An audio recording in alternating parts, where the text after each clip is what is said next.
नमस्कार दोस्तों, आज मैं आपको सावन मास की अंतिम बृहस्पतिवार व्रत की कथा सुनाने जा रही हूँ। प्रेम से बोली बृहस्पति देव की जय हो, विष्णु भगवान की जय हो।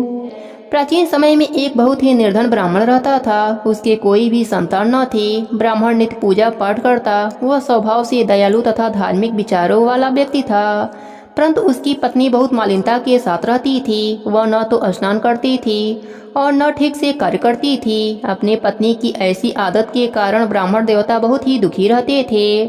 वह अपने पत्नी को बहुत समझाते, किंतु उसका कोई भी परिणाम न निकलता। भगवान की कृपा से ब्राह्मण की स्त्री को कन्या उत्पन्न हुई। वह कन्या ब्राह्मण के घर में बड़ी होने लगी। वह बालिका प्रातः काल ही स्नान करके विष्णु भगवान का जप करती, बृहस्पतिवार का व्रत भी करने लगी। पूजा पाठ समाप्त कर पाठशाला जाती तो अपने मुट्ठी में जौ भरकर ले जाती और पाठशाला जाने के रास्ते में डालती जाती। भगवान बृहस्पति देव की कृपा से वही जौ सोने के हो जाते तो लौटते समय उनको बीनकर घर ले आती। एक दिन वह बालिका सूप में उन सोने के जौ को फटक कर साफ कर रही थी। तभी उसकी माँ ने उसे देखा और कहा, हे बेटी, सोने के जौ को फटकने के लिए सूप भी तो सोने की होनी चाहिए। दूसरे दिन बृहस्पतिवार का दिन था। कन्या ने व्रत रखा और भगवान बृहस्पति देव से प्रार्थना करने लगी, हे प्रभु, यदि मैंने सच्चे मन से श्रद्धा पूर्वक आपका पूजन एवं व्रत किया हो तो कृपया मुझे सोने का सूप दे दो। बृहस्पति देव ने उसकी प्रार्थना स्वीकार कर लिया। नित्य की भांति वह कन्या जौ फैलाती हुई पाठशाला चली गई। पाठशाला से लौटकर जब वह जौ बीन रही थी तो बृहस्पति भगवान की कृपा से उसे सोने की सूप प्राप्त हुई।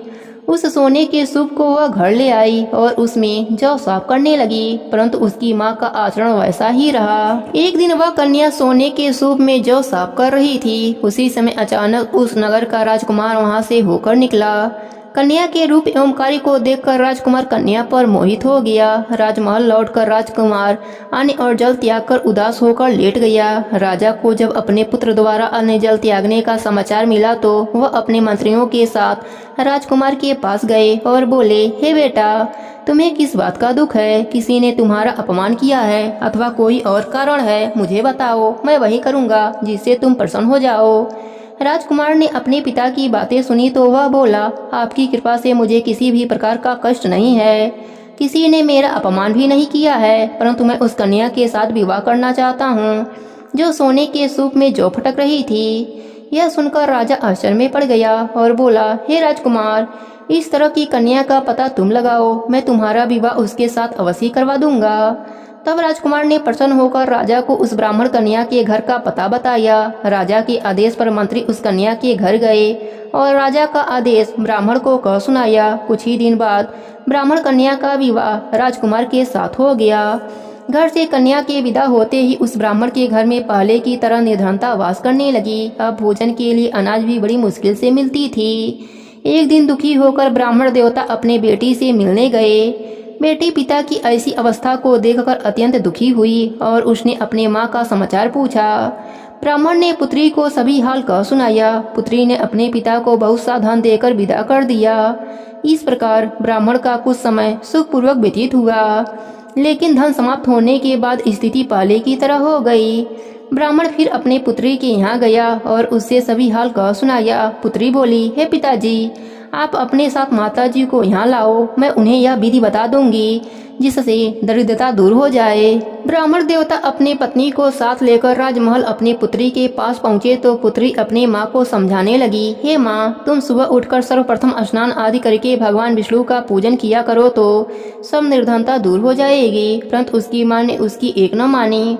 वह सुबह उठकर सर्वप्रथम अपने पुत्री का बचा हुआ जूठन खा लेती थी। एक दिन उसकी बेटी को अपने माँ पर बहुत गुस्सा आया। उसने एक रात एक कोठरी से सारा सामान निकलवाकर अपने माँ को उसमें बंद करा दिया। प्रातः कोठरी से अपने माँ को निकाल कर तथा स्नान आदि करा के पूजा पाठ करवाया तो उसकी माँ की बुद्धि ठीक हो गई। इसके बाद वह प्रतिदिन पूजा पाठ करती और प्रत्येक बृहस्पतिवार का व्रत भी रखने लगी। इस व्रत के प्रभाव से उसकी माँ भी अत्यंत धनवान तथा पुत्रवती हो गई और बृहस्पति देवता की कृपा से वृद्धा अवस्था में मृत्यु को प्राप्त कर स्वर्गलोक को गई। वह ब्राह्मण भी सुखपूर्वक इस लोक का सुख भोग कर स्वर्गलोक को प्राप्त हुआ।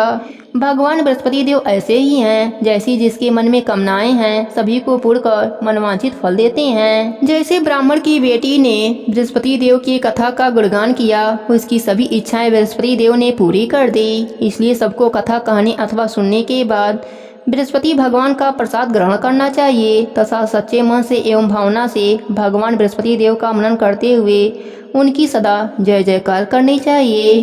प्रेम से बोलिए बृहस्पति देव की जय हो, विष्णु भगवान की जय हो।